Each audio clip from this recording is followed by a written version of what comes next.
This brand new Argon 18 Dark Matter might just be the most important gravel bike, not just of 2025, but for the next few years, because of the way it disrupts expectations around what a gravel bike should be and offer when it comes to tyre clearance, geometry and versatility. It could be a genuine game changer, or it could be getting carried away. Either way, by the end of today's video, you'll know the answer, because I'll take you through all the details and of course go for a ride to see how it performs and share some likes and dislikes. Because I'm David and you're watching Just Ride Bikes. Let's dive in. So Argon 18, they've been around for years and years, probably best known for their triathlon bikes, but don't have the biggest profile, especially in the UK. They've been sort of hiding in the shadows for the last few years. But this bike could change all of that, especially if you're in the market for a gravel bike that's very progressive when it comes to tyre clearance. Because the big story, the big headline news with this bike is tyre clearance, which is simply massive. Officially, there's space for a 57mm wide tyre, and that's way bigger than most bikes in the market right now. They're usually topping out at 45 or 50, like my ME Mog, and there's only a handful that go beyond 55 or up to 60, like a Giant Revolt or a new Allied Able. So the new Argon 18 Dark Matter joins a very exclusive club. And what that means is it's very much on trend, on point for this craze of putting mountain bike tyres on drop bar gravel bikes. 2.1s, 2.2s in some cases. Dylan Johnson, as you might know, you saw my video with him, linked above in case you missed it, is a big fan of mountain bike tyres. He's done the testing in the wind tunnel, in roll resistance, and it seems that mountain bike tyres on gravel bikes could be a future. Whereas the future is another matter. But right now, if you want a bike like this to fit mountain bike tyres, this is one of a few options, and why this bike could put Argon 18 back on the map. The list of cool features does not stop there though. Oh no. We have down tube or in-frame storage, which I'm a big fan of.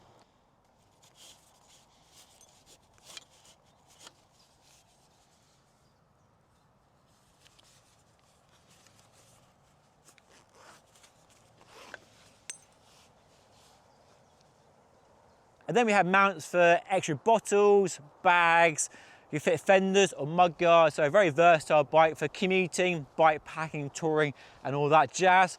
The down tube has a nice bash guard to protect the carbon frame from rock strikes when riding off-road. And we have a nice round 27.2mm seat post, and you can fit a dropper seat post as well if you'd like. And the geometry is suspension fork corrected, so it has a longer fork and a shorter head tube. So if you fit the new Cane Creek, the RockShox or the Fox suspension fork, the geometry won't be affected in a bad way. So as you can tell, it's ticking a lot of boxes. It also looks good on the price front as well. And in the UK, there are 3 bikes to choose from, all using the same carbon fibre frame and fork, starting from £3,500, rising to £6,500. This is a mid-range model with a SRAM Rival Explore group set, retailing for £4,500. And that price is good compared to a Giant Revolt, which is £500 more, but it's worth noting the Giant does offer carbon wheels over the alloy DT Swiss wheels on their bike. But aside from the wheel difference, it's pretty competitive on price with a brand that's well known for offering really good value for money. So very refreshing that the bike is reasonably priced compared to some brands where the price is eye-watering. And this size medium bike weighs, on my scales, with no pedals fitted, 9.54 kilos, or 21 pounds. And then for tyres, the bike does ship with a Schwalbe G1 RX tyre, but today's video is sponsored by Michelin. I'm using their Power gravel tyre, 47 wide, but actually measure 50 on the wheels, and using these tyres as a control tyre removes a variable when testing gravel bikes, because they all come with different tyres. So having the same tyre allowed me to remove that variable when testing these bikes. And it's a tyre that really impresses in a range of conditions too. Nice closely packed tread pattern that's fast rolling on the pavement, hard pack, and coats well in loose gravel and in the wet as well. Nice, easy tubeless installation, bead to bead puncture protection as well. A choice of width, narrow and wider, up to 57 as well. And a choice of black or tan sidewalls. And if you want to find out more, I'll put a link to their website down below. Go and check out the full range of the tyres right now. But with that out of the way, let me get changed, we'll go for a ride and see how the bike performs. Right, here we are, deep in the heart of the Cotswolds with one of my favourite routes, and I think the best riding in the whole area. I'll put a link to a route down below. It's rough, it's smooth, it's narrow, it's wide, there's country lanes, there's proper gravel and river crossings as well. A bit of everything to put any bike like this through its paces. And this isn't an in-depth review. I've not had the bike for months, I've had it for 1 week, so very much a first impression. Hopefully in the future I'll have the bike for a longer term due to logistics of the bike and other demands on the bike. But I've had it for a week, done a few rides. I'm going to share this route, this riding with you today, hopefully before the rain comes. Big grey cloud. It hasn't rained in about 5 weeks here in the UK, so been amazing for riding gravel. Hold the line caller.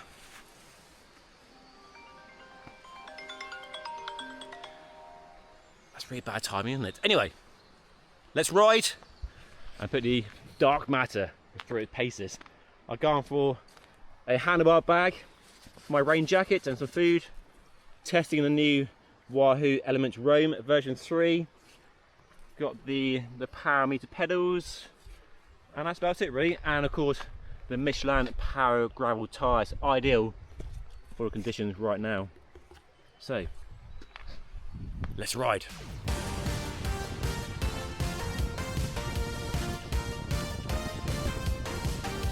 Oh God.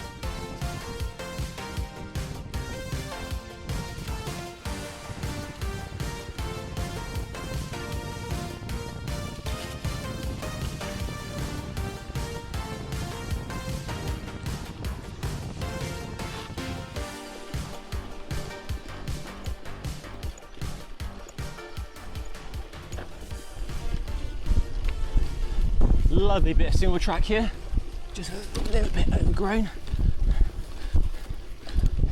Normally this time of year in the UK, I think it's really overgrown now.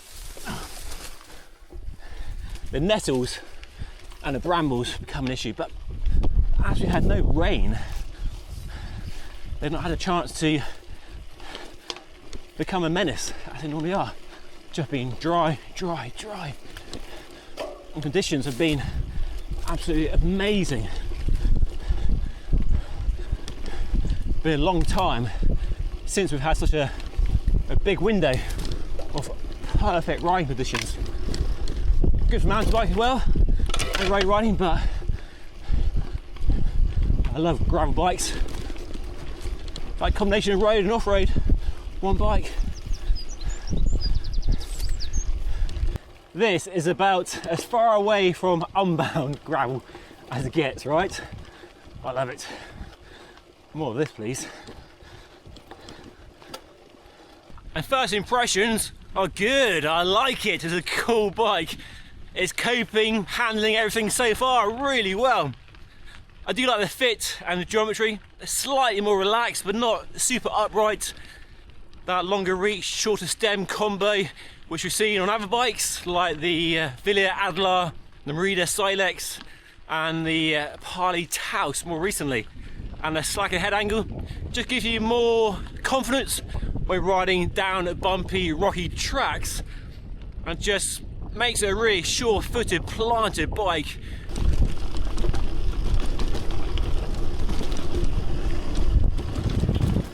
This is a lovely, lovely, lovely trail.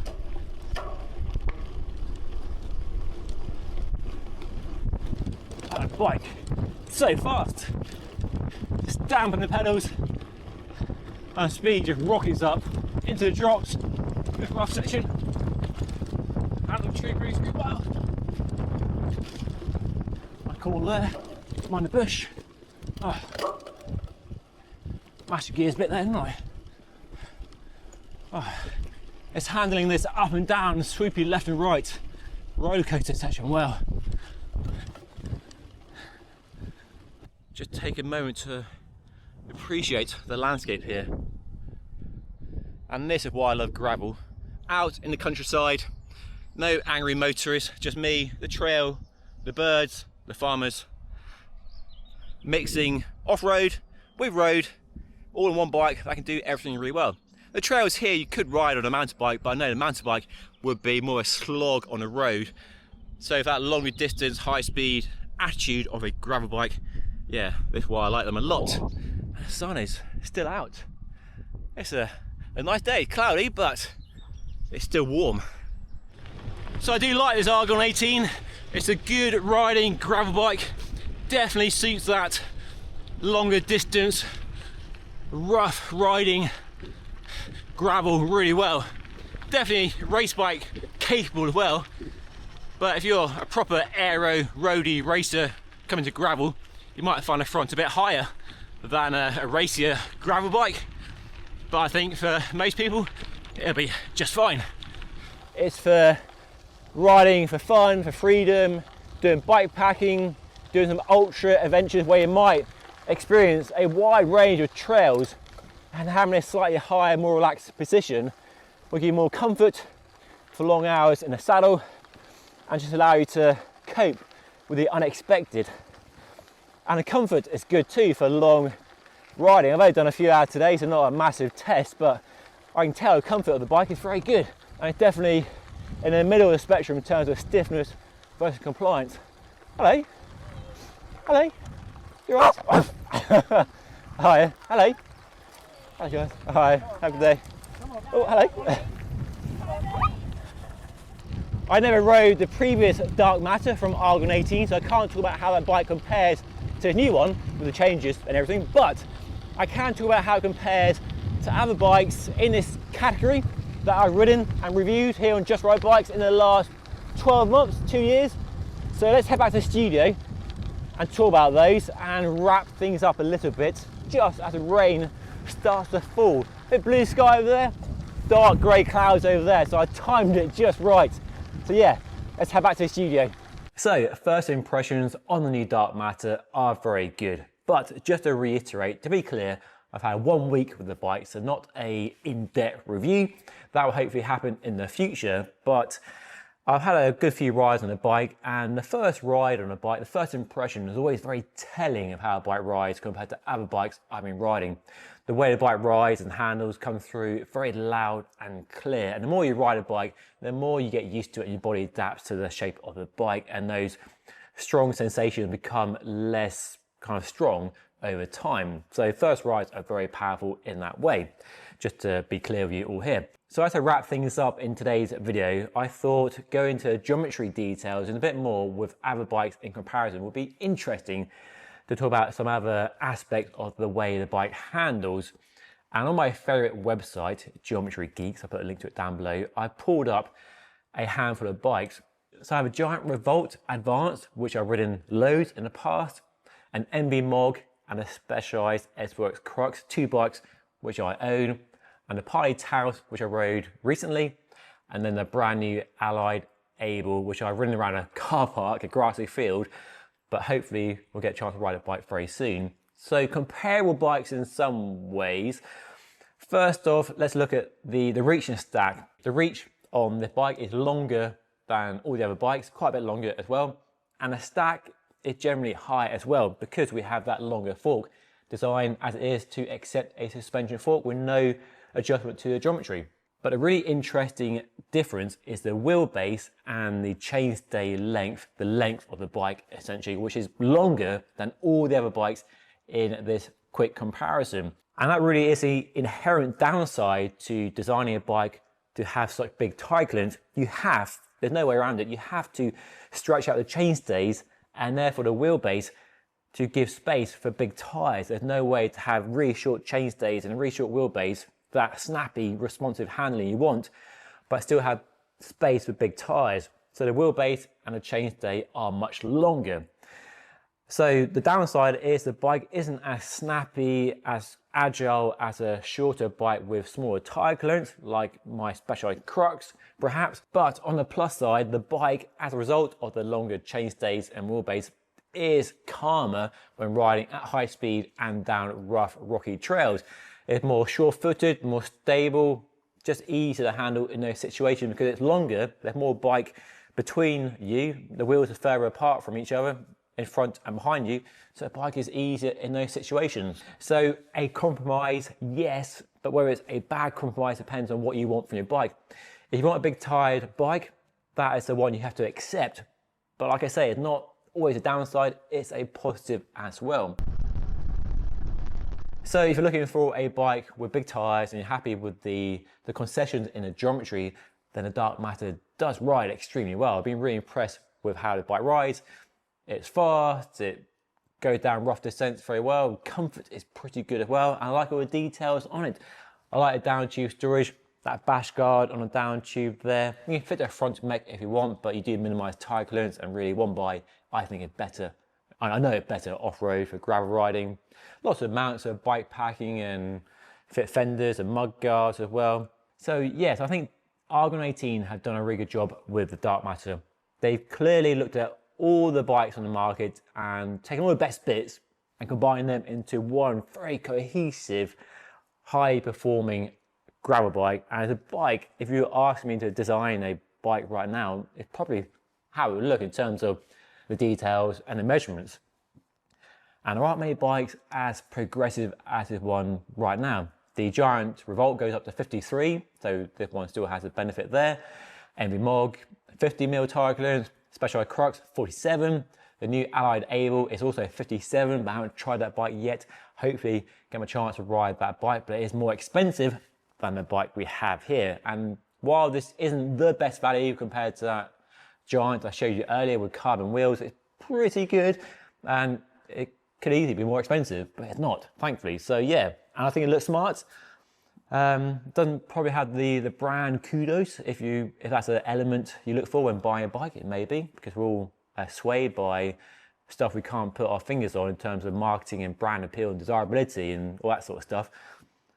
So yeah, hopefully I get a chance to ride a bike in a longer term setting soon and see how it reperforms over a bigger variety of trails further afield as well. But for my last few rides over the weekend around the Cotswolds, it shone really brightly. And if I had a call wall for gravel bikes, I'm not going to copy Top Gear here, if I had a ranking perhaps of gravel bikes, this one is definitely in the top 10, if not top 5. It goes right to near the top of the list of some of the best gravel bikes you can buy right now, which really surprised me. So we are. I'll put a link to the website down below if you want to find out more. Got any questions, feel free to drop them down below. And if you want to see another video of some of the other great gravel bikes worth checking out right now, then watch this video right here.